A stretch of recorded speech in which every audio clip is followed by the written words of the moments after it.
मित्रो, माणसं आनंदासाठी, सुखासाठी, समाधानासाठी प्रयत्नशील आहेत. पण अनेकांना तो मार्ग सापडत नाही. आणि मग ते नको त्या मार्गाकडे जातात. म्हणजे नको तो मार्ग म्हणजे काय?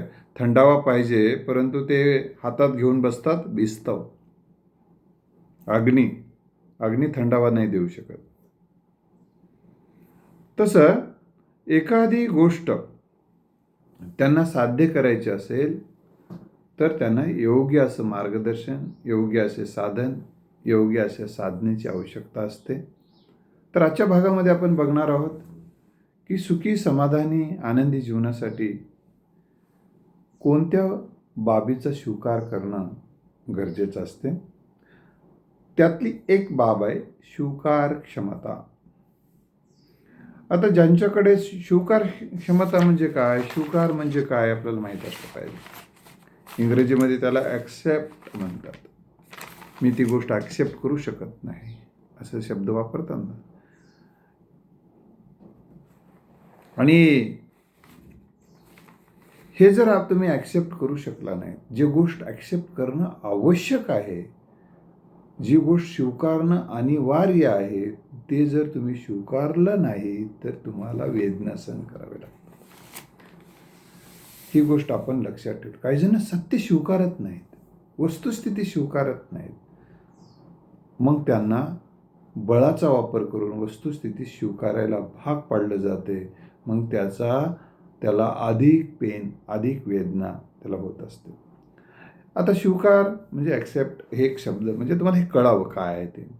स्वीकार म्हणजे हिंदीमध्ये मानना, सहमत होना, अंगीकार करना, ग्रहण करना, बिना विरोध के सच को अपनाना,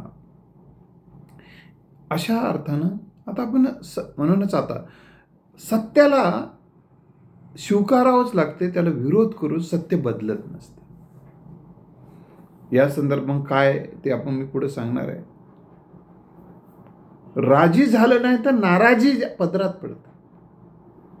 काही काही विषयाबद्दल आपल्याला राजी व्हावं लागते, तरच तुमच्या जीवनामध्ये आनंदाची हिरवळ सुरू होते. नाहीतर नाराजीनं उदासीनता, नैराश्य याचे शिकार तुम्ही होता आणि मग तुम्हाला मानसिक रोगाला, मानसिक दुःखाला, वेदनेला सामोरं जावं लागतं. म्हणून जीवनाची जी सत्यता आहे आपण स्वीकार केली पाहिजे. आणि मग जर तुम्ही स्वीकार तो मनापासून केला पाहिजे. काय होते, पण नाईलाज म्हणून आपण एखादी गोष्ट स्वीकारत असाल तर ती तुम्हाला आनंद देणार नाही. काय करावं, स्वीकारावं लागते. काय करावं, काही इलाज नाही, करावं काय, मनात नाही पण करावं लागाले, मनात नाही पण बोलावं लागाले, मनात नाही पण जावं लागाले. मग असं मनात नाही ते पण करावं लागाले असं जेव्हा आपण एखादी कृती करतो किंवा उक्ती करतो तर चेहऱ्यावर 12 वाजलेले असतात. मग हे आपल्याला 12 जर आपल्याही 12 वाजतात आयुष्याचे, दुसऱ्याच्याही वाजतात. म्हणून आयुष्यामध्ये स्वीकार क्षमता कशी वाढवायची मग, हाही एक प्रश्न आहे. आणि स्वीकार क्षमताचे काय फायदे होतात हे पण आपण लक्षात ठेवलं पाहिजे. तुम्ही एक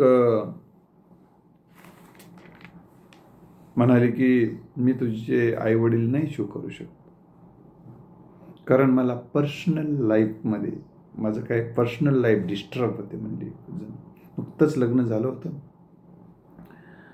मग तिचं नाव एनिमा आणि त्याचं नवऱ्याचं नाव टंब्रेल. एनिमा आणि टंब्रेलचं लग्न झालं. गोष्ट समजून घ्या. मग काही दिवस गेले की तिनं म्हणलं आता मी राहू शकत नाही, माझं पर्सनल लाईफ पाहिजे, मला पर्सनल लाईफ डिस्टर्ब होत आहे, एन्जॉय करता येत नाही. आता एन्जॉयमध्ये रूममध्ये करता येत होता, परंतु तिला नाही एन्जॉयमध्ये ते डिस्टर्ब होत आहे असं त्याचं काय मत. मग काय झालं, तिनं सांगून टाकलं, आईवडिलाला सांगून टाकलं. आईवडिलांनी सांगितलं बेटा तसं नाही आहे, ॲक्सेप्ट करावं लागते. मग नवऱ्यालाही म्हणाली मी नाही ॲक्सेप्ट करू शकत. बरं काय करायचं मग? नाही तू तर एकतर तुझ्या आईवडिलांसोबत राहा, नाहीतर माझा मार्ग मोकळा. इथं नाही राहायचं, पुढल्या गावाला चालायचं, मी जाणार म्हणजे. आता त्या मुलांनी समजून सांगितलं बेटा, म्हणजे त्या पत्नीला समजून सांगितलं की असं नको करू, कारण डोळ्याचा दिवा, हाताचा पाळणा करून त्यांनी मला लहानाचं मोठं केलेलं आहे. ते काहीही असलं तरी माझं पर्सनल लाईफ डिस्टर्ब व्हायला म्हणजे काय करावं. मग तोही परेशान. त्यांनी सांगितलं आता याला काय करता येईल. त्याच्या मम्मी पप्पाला सांगितलं, त्या पोरानं, टंबरेलनं. मग टंबरेलचे आई वडील म्हणाले की ठीक आहे, या घरात तुमचं लाईफ डिस्टर्ब होत असेल तर तुम्ही काही दिवस बघा, प्रयत्न करून बघा. तुम्हाला मी सिमला, मनाली, काश्मीरला जाण्यासाठी पैसे देतो, तुम्ही टूरला जा. आणि टूरला गेल्यानंतर एक 4 दिवसानंतर, 8-15 दिवसाचा टूर होता ते. मग 4 दिवसानंतर सांगा आता तर काही मानसिकतेत बदल होत आहे का. मग टूरला पैसे आणि सगळं खर्च करून पाठवलं. 4 दिवसानंतरही त्याच्या बाबांनी पप्पांनी विचारलं त्या मुलाला किंवा टंबरेलला विचारलं की काही बदल होते का. नाही नाही म्हणे, तिच्यात काही बदल शक्य नाही, मी खूप प्रयत्न केला. बर मग एखाद्या महाराजाकडे घेऊन जा, तिला बघ तिथे कोणी असेल तर. त्यांनी बरं ठीक आहे म्हणलं, एका महाराजाकडे गेले. ते वनामध्ये राहत होतं. ते शोधत शोधत जायला उशीर झाला. एक झोपडी होती, त्याच्यामध्ये बदल घडावा, त्यांनी काही आध्यात्मिक संस्कार करतील, काही विचार चांगले देतील म्हणून हा तळमळ होती. त्या मुलांनी त्याला घेऊन गेले. तिथे गेल्यानंतर छोट्या झोपडीमध्ये ते महाराज होते, वृद्ध असे. मग त्यांनी त्यांना आत घेतलं. जागा कमी होती तरी ते आत घेतले. तर त्या मुलांनी सांगितले तिला, बघ किती महाराजांचं मन मोठं आहे, तरी ते आपला काही परिचय नसताना माणुसकीच्या नात्यानं, आणि विशेषतः म्हणजे बाहेरही ते थांबणार होते, परंतु तिथं पाऊस येत होता छोटा थोडा थोडा. मग त्यांनी महाराजांना म्हटलं, आम्ही बाहेर कसं थांबता बेटा, तुम्ही मध्ये या, इथंच बस, झोपा. 2 बाजा होत्या, एका बाजूवर महाराज झोपलेले होते, 2 जण झोपले. थोड्याच वेळामध्ये अजून एक प्राणी त्या झोपडीच्या कसं आला आणि तो आत येण्याचं तळमळ करू लागला. महाराजांनी म्हटलं त्यालाही घेऊया आत. त्यांनी म्हणले ते बाई कसं काय ॲक्सेप्ट करायचं म्हणले. आता नाही नाही बसून राहूया ना म्हणले. आता त्याला त्रास व्हायला ना, दुसऱ्याचा त्रास कमी करणं ही आपली प्राथमिकता असली पाहिजे, त्याच्यातच आनंद मानता आला पाहिजे. आता तिथं तर काही नाईलाज होता तिचा. मग ठीक आहे म्हणजे ती परत महाराजांनी त्या गाढवालाही आत घेतला आणि ते बसलं गाढव. महाराज झोपले. हे काही झोपलेच नाही. मुझे नींद नाही, मुझे चैन नाही. ठीक आहे, तरी पण त्याच्यात काही बदल झाला नाही. महाराजाच्या त्याने सांगितलं बाबा असं आयुष्यामध्ये ॲक्सेप्ट करावं लागेल काही गोष्टी, पण ती काही स्वीकारायला तयार नव्हती. त्यांनी सांगून टाकलं टंबरेलनं वडिलांना त्याच्या की हे काही एनिमा काही दिलं तरी स्वच्छ होत नाही तिच्या मनातलं. मग ठीक आहे म्हणलं. मग त्या आईवडिलांनी, या टंबरेलच्या आईवडिलांनी काय केलं, तुम्ही या घरामध्ये आपल्या मुलाला म्हणजे सुनेला आनंद भेटत नाही म्हणे, तिचं पर्सनल लाईफ या घरात डिस्टर्ब होत आहे, पण हे घरच शिकून टाकू म्हणलं. ती पत्नी म्हणली कसं मग लेकरू कुठं राहील. ते त्याचं पर्सनल लाईफ डिस्टर्ब होत असेल तर तोही पत्नीला सोडू शकत नाही आणि आपण तसं सांगूही शकत नाही. मग त्यांनी घर विकून टाकलं आणि एका छोट्या एकरामध्ये जाऊन ते राहिले. ते कारण सेवानिवृत्त झालेलेच होते. त्यांना काही आवश्यकता नव्हती, अध्यात्माची आवड होती, ते जायचे इकडे तिकडे. आणि मग एका रूममध्ये त्यांनी राहायचा निर्णय घेऊन टाकला. मग ते आले, त्यानंतर टूर संपले. त्याने आता मग कनेक्टिव्हिटी नकोच वाटलं ना त्यांना. बघूया म्हणले, आपली गरजच नाही ना त्यांना. ठीक आहे, आपण प्रयोग करू म्हणले त्या दोघांनी. आपण आता मोबाईल नंबरच बदलून टाकून दिला, दुसरा नंबर घेतला आणि ते दुसरं कोणालाही दिला नाही. म्हणजे फोन येण्याचा काही विषय ठेवला नाही. मग ते टूरवरून आले. टूरवरून आल्यानंतर त्याने, ही गोष्ट आहे, टूरवरून आल्यानंतर मग ते म्हणले चावीचा काही पत्ता लागत नव्हता. चावी माहीत होतं, घरा बाजूला ठेवली जायची. बाजूला चावी मागितली, चावी नाही. नाही म्हणे, चावी द्या आमची. ते चावी ठेवली नाही म्हणे ते, कारण का, मग ते, आणि फोनही लागत नाही, काय करायचं. त्यांनी सांगितले की तुमचं आता हे इथं, मग आम्ही चावी दार तोडून जाऊया म्हणले. तोडून जाता येणार नाही का, आमच्या घरात आम्ही जाऊ शकत नाही का. नाही, आता ते तुमचं घर राहिलं नाही, कारण इथं, मग तिथे एक ते आजोबा होते, कारण इथं माझा दोस्तच होता तो, तुझा सासरा आणि त्या मुलाचा वडील. ते त्यांनी सांगितले की माझ्या सुनेला आणि माझ्या मुलाला या घरामध्ये सुख मिळत नाही, त्यांचं पर्सनल लाईफ डिस्टर्ब होते म्हणायला लागलेत, आणि ते राहू शकत नाही म्हणालेत. आणि मग त्यांना उगा प्रेशर देण्यापेक्षा हे घरच विकून टाकू म्हणून त्यांनी विकून टाकलं. म्हणजे मग आता आम्ही राहायचं कुठं. मग त्या मुलीला, तुला जे गायडन्स करत होते ना म्हणले, त्या आजोबांनी सांगितलं, त्या तुला जे गायडन्स करत होतं, हो तू पर्सनल लाईफमध्ये जग म्हणून सांगत होते ना, त्यांना फोन करून त्यांच्या घरी जाऊन राहा. मग तिनं तिच्या मैत्रिणीला फोन केला येणीमानं, अगं असं असं घडलंय, आम्ही तुझ्याकडे राहायला येऊ का. तिनं पण पर्सनल लाईफ वालीच होती. तिनं म्हणले, अगं येऊ शकतेस थोडा वेळ चहा पाण्यासाठी, पण राहता येणार नाही, कारण इथं पण माझंही पर्सनल लाईफ डिस्टर्ब होणार ना म्हणली. कारण तू तुझ्या सासू सासऱ्याला नाही स्वीकारू शकलीस आणि शकत नाहीस, तर माझा नवरा तुला आणि तुझ्या नवऱ्याला कसं काय ॲक्सेप्ट करेल, स्वीकारू शकेल. असं थोडंच असते गो म्हणे, इतरांना ॲक्सेप्ट करायला पाहिजे. हां, मग याच्याशिवाय कसं काय राहील म्हणे, एकमेकाला स्वीकारलं पाहिजे, हे तुला आधी कळायला पाहिजे होतं म्हणून सांगितले त्यांनी. तू जर तुझ्या सासू सासऱ्याला ॲक्सेप्ट केले असते तर ते त्याने घरी कोण टाकलं नसतं. मग तिनं तिच्या मम्मीला फोन केला, अगं मम्मी असं असं झालं म्हणले. अरे असं कसं काय झालं. मग इथं तू काय ॲक्सेप्ट करू शकली नाहीस का. हां, नाही मी नाही ॲक्सेप्ट करू शकले ना, म्हणून त्यांनी तो निर्णय केला. असं नाही करायला पाहिजे होते ना गं.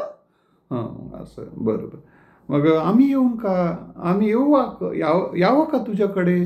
नाही गं, तुझा भाऊ नाही म्हणतो, त्याला ते अगोदरच तुझी चर्चा झाली, असं असं ती वागते, उद्या जर ती आपल्याकडे आली तर काय करावं लागेल. तर त्यांनी सांगितलं तिचं तोंड बघायची आता इच्छा नाही एनिमाचं, ती तिकडे मरून जाऊ दे म्हणून सांगायला येतो. आता मी कुठे जाऊ ना गं. जा रेल्वे स्टेशनला, नाही बस स्टँडला जा, नाही आता कुठलं तरी काम कर. नाही गं, मला कामाची सवय नाही गं, काय करावं मला सांगा. अशा ह्या सिच्युएशनमध्ये ती अडकली आणि आता काही सहन करणे, आता कोणालाच ॲक्सेप्ट करता आलं नाही, आणि मग ही तिच्यावर वेदनेची वेळ आली, भीक मागायची वेळ आली. तर मित्र, या गोष्टीच्या माध्यमातून तुम्हाला काही गोष्टी ॲक्सेप्ट करायची गरज आहे. एक दुसरं असेच एक उदाहरण आहे, ॲक्सेप्ट हे तुम्हाला हळूहळू करता आलं पाहिजे, किमान काही दिवस तरी. मग दुसऱ्या एका महिलेचा हाच प्रॉब्लेम होता. मग तिने तिच्या बापाला फोन केला होता, मी इथं नाही राहू शकत, मी सासू सासऱ्यासोबत नाही राहू शकत. मग त्याने सांगितलं की ठीक आहे, मग ये घरी. त्या बापाने घेतलं बोलून मुलीला. कारण तिथं वाद करून बसण्यापेक्षा ठीक आहे म्हणले. आले. आल्यानंतर एक 4 दिवसानंतर बापाने एक औषध दिलं आणि सांगितलं की तिला स्वीकारू नाही शकत. नाही म्हणे की स्वीकार, जे काही 4-2 दिवसाचे थोडाच विषय आहे, त्या आयुष्यभर माझ्या नाही स्वीकारत होतं म्हणे. माझं पर्सनल लाईफ डिस्टर्ब व्हायला. बरं ठीक, मग असं करूया म्हणे, एक तुला जास्त आता आयुष्यभर नको स्वीकारू, एक 4 महिने स्वीकारू शकतेस? हो, 4 महिने कसं तरी काढेल म्हणे. मग असं कर म्हणे, एक मी औषध देतो तुला, हे तिच्या अन्नात टाकून दे, आईवडील तुझ्या सासू सासऱ्याच्या, ते मरण्यासाठी 4 महिने लागते. मग काय हरकत नाही, 4 महिने स्वीकारता येईल. मग ते गेले परत ते औषध घेऊन मग अण्णा. पण अट एक आहे म्हणून सांगितलं तिच्या वडिलांना, की तुला आमच्यासोबत जशी प्रेमानं वागतेस तसं तुझ्या सासू सासऱ्यासोबत तुला 4 महिने प्रेमानं वागावं लागेल. जर प्रेमानं नाही वागलीस, मनापासून प्रेमानं नाही वागलीस, तर मग ते औषध काही काम करत नाही. नाही नाही म्हणे, 4 महिने अगदी प्रेमानं. ती गेली. मग सासूला न्हाऊ घालणं, काय मग जेवायला देणं, मग असं सासू माझी गुन्हा, तिचं कौतुक करणं, आता सगळं सांगितलं त्यांना, सन्मान देणं, प्रेमानं वागणं, हे सगळं करायला लागले. सासऱ्याची काळजी घेणं, कपडे धुवून देणं, जेवायला देणं, मामंजी मामंजी मामंजी म्हणणं, हिला आई म्हणणं वगैरे, असे ते सुरू झाले प्रकार. मग त्याच्या घरामध्ये एक प्रकारचा संवाद निर्माण झाला. विसंवादाची जागा संवादानं घेतली.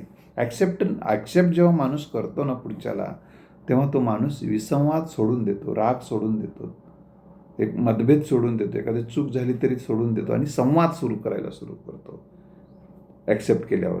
मग संवाद जिथं सुरू होतो तिथं आनंद सुरू होतो.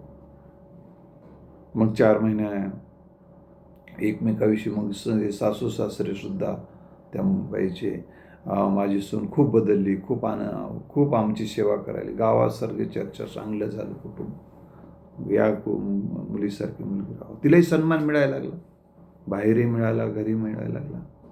तिलाही वाटायला लागले, अरे हे सासू सासरे चांगले आहेत, आपण उगाच औषध द्यायला लावलं वडिलांना. मग ती परत वडिलांना सांगितली की आता एक 8 दिवसच राहिलेत, मरतात म्हणाला तर 8 दिवसात, तर आता हे मरू देऊ नका बाबा, असं कुठलं तरी एक औषध द्या की ज्याच्यामुळं ते जिवंत राहते. त्यांनी सांगितलं की बाबा, मी काही माणसं मारण्याचं औषध दिलं नव्हतं, एक झाडपाला होता तो, फक्त तो आयुर्वेदिक होता आणि त्याचा उपयोगच होणार होता, फक्त तुझ्या मानसिकतेत बदल व्हावा म्हणून तो प्रयोग केला होता, असं सांगितलं. आणि मग तो आनंद झाला. या निमित्तानं सांगण्याची गोष्ट अशी आहे की स्वीकार क्षमता ही वाढवणं आयुष्यामध्ये अतिशय गरजेची गोष्ट आहे. तर मग तुम्ही जर स्वीकार, ज्या गोष्टी करणं गरजेचं आहे ते नाही केलं, तर जशी आता मी ज्या गोष्टी सांगितली, ॲनिमावर जी पाळी आली होती रस्त्यावर येण्याची, तशी पाळी येते आणि पश्चाताप करण्याची वेळ येते. पश्चाताप करण्याची वेळ, ॲक्सेप्ट केलं. एक मुलगा आपल्या वडिलांना ॲक्सेप्ट करत नव्हता, त्याने अनेकांनी त्याला समजून सांगितलं. मग एका दिवशी एका वडिलांचं महत्त्व या विषयावरचं व्याख्यान ऐकल्यानंतर त्या मुलाच्या मनामध्ये बदल झाला. तो बदल असा आहे, तिथं त्याला असं वाटायचं की त्या पोराला, की माझ्या वडिलांनी माझ्यासाठी काहीच केलं नाही, आणि काहीच केलं नाही या विचारामुळे वडिलांविषयी त्याच्या मनामध्ये नफरत तयार झाली, राग तयार झाला, द्वेष तयार झाला, चीड तयार झाली, संताप तयार झाला, आणि मग वडिलांशी तो बोलायचा नाही. मग ते व्याख्यान ऐकल्यानंतर लक्षात आलं, त्या व्याख्यानामध्ये प्रश्न विचारण्यात आले की तुम्ही जे इथपर्यंत प्रवास केलेला आहे, त्या प्रवासामध्ये तुम्हाला कुणी मदत केली हे लिहून काढा. आणि मग लिहून काढताना प्रामाणिकपणे लिहून काढा, असं त्यांनी सांगितलं. खोटं लपवायचं नाही. तर त्यामध्ये सगळे जवळपास 99% मदतीमध्ये आई आणि वडील हेच नाव येऊ लागलं. कपडे, अंगावरचे कपडे आई वडील, पोटातलं अन्न आतापर्यंतचं आई वडील, मेकअप आई वडील, चेकअप आई वडील, शिक्षणाचा खर्च आई वडील, सगळं छंद जोपासायचा खर्च आई वडील, हे जे काय असेल ते आई वडील. आणि आता वाटू लागलं ते आई वडिलांनी काहीच केलं नाही, वडिलांनी तर काहीच केलं नाही. मग त्याच्या लक्षात आलं, वस्तुस्थितीचं भान माणसाला आलं ना की माणूस अनेक गोष्टी स्वीकारू शकतो. तर जर ते वस्तुस्थितीचं भान जर त्याला आलंच नाही तर तो स्वीकारू शकत. मग त्याच्या लक्षात आलं, अरे आपल्याला आपली चूक आहे. मग तो वडिलांना बोलतो असं म्हणाला. आणि मग वडील झोपलेले होते, ताप आलेला होता वडिलांना. मग त्याच्या आईनं सांगितलं, उद्या सकाळी बोल, आता तुझ्या वडिलांना ताप आलेला आहे. मग ठीक आहे म्हणला. सकाळी बोलायलाच गेला तर दार काय वडील काढत नव्हते, दार ढकलून मध्ये गेला आणि अंगावर पांघरण होतं वडिलांच्या. पप्पा पप्पा असं तो म्हणाला की मी तुम्हाला बोलतो. तर त्यांनी सांगितलं, तिथं परिस्थिती अशी होती की तिथे बोलण्याची परिस्थितीच नव्हती. त्याने अंगावरचा कपडा ओढून पाहिला तर त्याच्या वडिलांचा मृत्यू झालेला होता. तेव्हा तो रडायला लागला. मग त्याच्यावर ही पश्चातापाची वेळ आली. म्हणून लक्षात ठेवलं पाहिजे की कृतज्ञता हा जर गुण आपण लक्षात घेतला तर ॲक्सेप्टन्स वाढतं. ॲक्सेप्टन्स वाढण्यासाठी आपण एक सकारात्मक विचार केला पाहिजे, सकारात्मक दृष्टिकोन बाळगला पाहिजे आणि कृतज्ञता बाळगण्याची नितांत गरज आहे. ही कृतज्ञता ही खूप महत्त्वाची गोष्ट आहे. जर आपल्यामध्ये कृतज्ञता असेल तर स्वीकार क्षमता वाढायला मदत होते. पुढचा व्यक्ती आपण स्वीकारू शकतो. दुसरी गोष्ट त्याच्या चांगुलपणा पाहणे.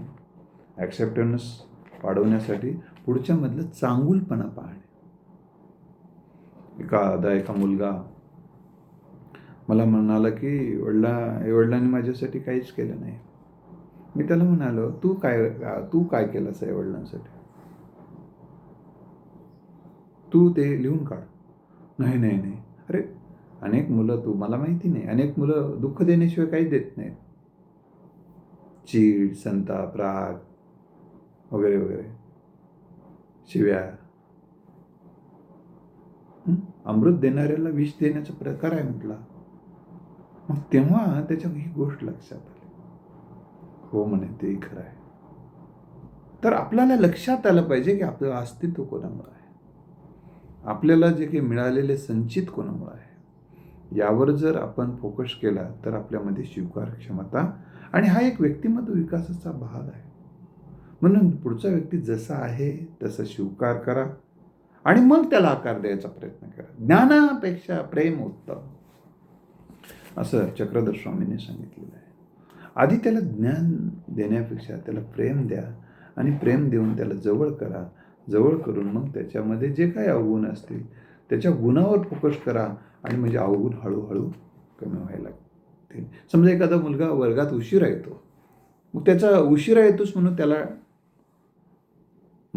सातत्यानं त्याला बाहेरच बस, तू येऊच नको वर्गात असं न सांगता, तर त्याला सांग, बेटा तू लवकर येण्याचा प्रयत्न कर. तू लवकर आला तर मी हे तुला पुस्तक गिफ्ट करतो, लवकर आलास तर असं वेगवेगळे सांगितलं. तर ते हळूहळू मग मग एक मुलगा 10 मिनटं उशिरा यायचा, आज 5च मिनटं गेलं. वा, काल 10 मिनटं उशीर करत होता, आज 5 मिनटं. छान, चांगली सुधारणा आहे. त्याचं कौतुक केलं तर मग तो हळूहळू येईल.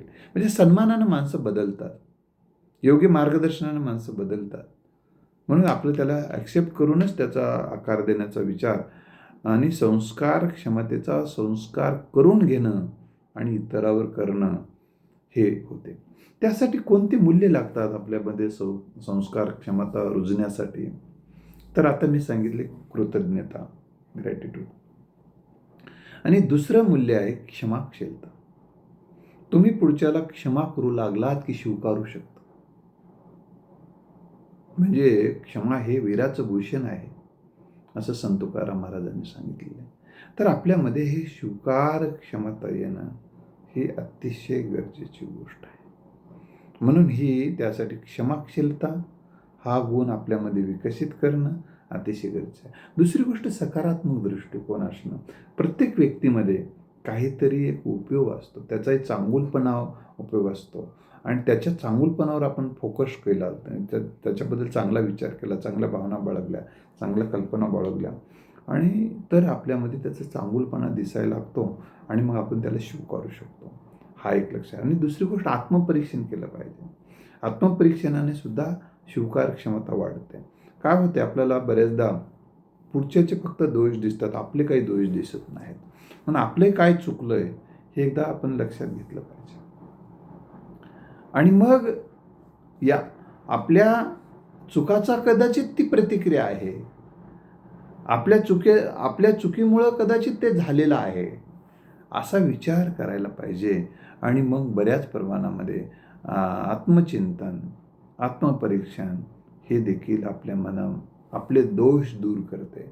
आणि मग आपण इतरांना खरंच आपल्यामध्ये काही दोष आहेत तर त्याच्यातही काही दोष आहेत, म्हणून गुणदोषासह स्वतःला आणि इतरांना स्वीकारण्याची जी कला, जी क्षमता विकसित होऊ शकते. आणि आपण दुसरी गोष्ट आपण एक लक्षात ठेवलं पाहिजे, वास्तव स्वीकारलं पाहिजे की जी गोष्ट आपण बदलू शकतो ती बदलली पाहिजे, जी बदलणं शक्य नाही त्याचा स्वीकार केला पाहिजे. आणि स्वीकार करण्यातच शहाणपण आहे, हा विचार आपण सातत्यानं करणं अतिशय गरजेची गोष्ट आहे. कारण त्या क्षणी काय विचार करायचा, आता मला सांगा, जी गोष्ट परत येत नाही ती परत येत नाही, आपण मग ती स्वीकारू शकतही नाही.